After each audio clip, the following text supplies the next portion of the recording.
अस्सलामु अलैकुम दोस्तों। रमज़ान के रोज़े की अहमियत और फजीलत। रोज़ा इस्लाम के 5 सुतूनों में से तीसरा सुतून है। जब कोई मुसलमान रोज़ा रखता है तो वो दिन भर खाने पीने की चीज़ों से परहेज़ करता है, लेकिन रोज़ा महज खाने पीने से परहेज़ करने का नाम नहीं, बल्कि रोज़ेदार के जिस्म के तमाम अज़ा का रोज़ा होता है। रमज़ान के रोज़ों की बहुत सी फजीलत हदीस पाक में आई है। इसे सुने और ज़्यादा से ज़्यादा लोगों तक शेयर करें, ताकि और भी लोग रमज़ान के रोज़े की अहमियत और फजीलत को समझ सके। सही बुखारी की हदीस है। सैयदना सुहेल रज़ियल्लाहु ताला अन्हु मोहम्मद सल्लल्लाहु अलैहि वसल्लम से रिवायत करते हैं कि आप सल्लल्लाहु अलैहि वसल्लम ने फरमाया, जन्नत में एक दरवाज़ा है जिसे रेयान कहते हैं।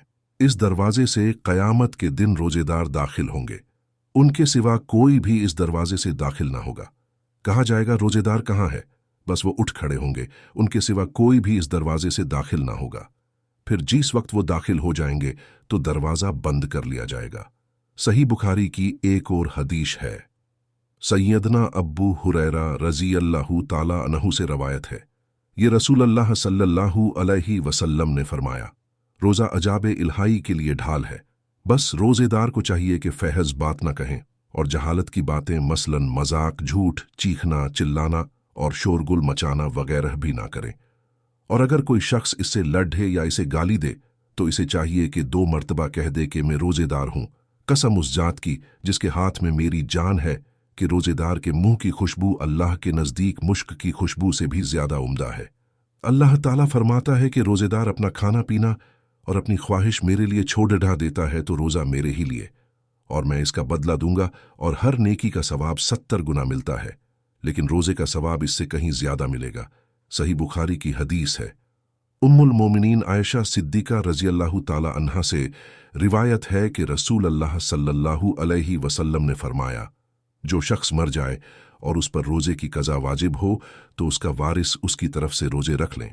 सैयदना इब्न अब्बास रज़ियल्लाहु अन्हु कहते हैं कि एक शख्स नबी करीम सल्लल्लाहु अलैहि वसल्लम के पास आया और उसने अर्ज की कि या रसूल अल्लाह, मेरी वालिदा इंतकाल हो गई है और उन पर 1 महीने के रोज़े बाकी है।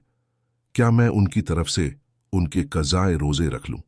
तो आप सल्लल्लाहु अलैहि वसल्लम ने फरमाया, हाँ, अल्लाह का कर्ज अदा कर देना सबसे ज़्यादा इस्तिकाक रखता है।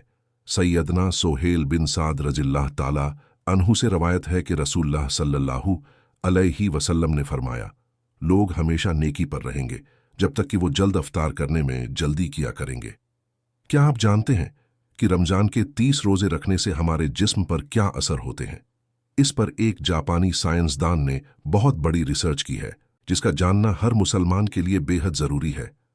जापानी बायोलॉजिस्ट योशिनोरी ओसुमी, जिन्हें 2016 में मेडिसिन में नोबेल प्राइज़ दिया गया, जब इनसे पूछा गया कि आपने कौन सी ऐसी चीज़ बनाई है जिस पर आपको दुनिया का सबसे बड़ा इनाम नोबेल प्राइज़ दिया जा रहा है, उन्होंने कहा कि मैंने कैंसर की मुमकिन दवा खोज ली है, जिस पर पूरी दुनिया ने उसे सराहा और उसे दाद दी। इसके बाद डॉक्टर योशिनोरी ओसुमी ने कहा कि मैंने कैंसर की मुमकिन दवा तो नहीं, पर इससे बचाव का हल तलाश कर लिया है। तो सबने पूछा कि ऐसा क्या किया जाए कि कैंसर से बचा जा सके। तो उन्होंने कहा कि जब हम भूखा रहते हैं तो हमारे जिस्म में मौजूद हिजायत खत्म होने लगती है, जिसकी वजह से जिस्म भूख महसूस करता है, और अगर इस भूख के दौरान जिस्म तक खाना ना पहुंचे तो हमारा जिस्म इस भूख की शिद्दत की वजह से जिस्म में मौजूद उन जहरीले सेल्स को खाना शुरू कर देता है जो कि कैंसर का सबब बनते हैं। इसे मेडिसिन की लैंग्वेज में ऑटोफैगी कहा जाता है।